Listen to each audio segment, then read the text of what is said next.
framing people, always put your subject on one of the lines that create physical harmony. And if you're preserving the 4x3 frame, you should be able to get it close for both frames by using the line from the 16:9 frame.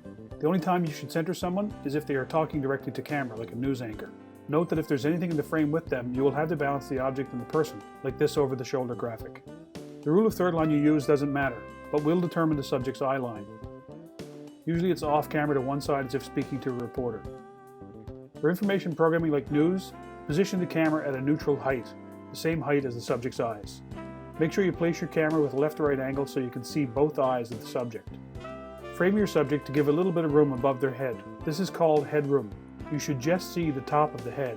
Make sure that it's not bumping into the edge of the frame. However, if your interview is emotional or tense, you can frame it in a tight close-up to emphasize this feeling. Be sure to make it obvious that you are doing this by clearly cutting the frame through the forehead. In other words, don't make it feel awkward and unbalanced like this, where the viewer isn't sure if you accidentally lined up the top of the head with the frame.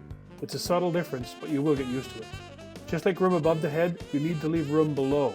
This is sometimes called chin room. For news and information, you need to frame to make sure you leave room for something called a name key or a lower third.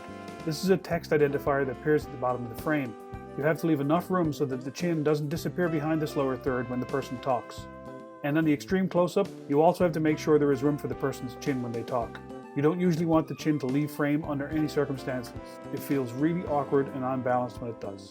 For really dramatic stuff, crop away, but always keep the chin. You want to avoid distractions in the background of your images. These can be subtle, like the tree branch here, or comical, like this fountain, or occasionally they can be quite disturbing. When framing people, a good rule of thumb is to compose your background first, then put your subject into the frame. This will actually make your backgrounds more interesting and will help to avoid distractions.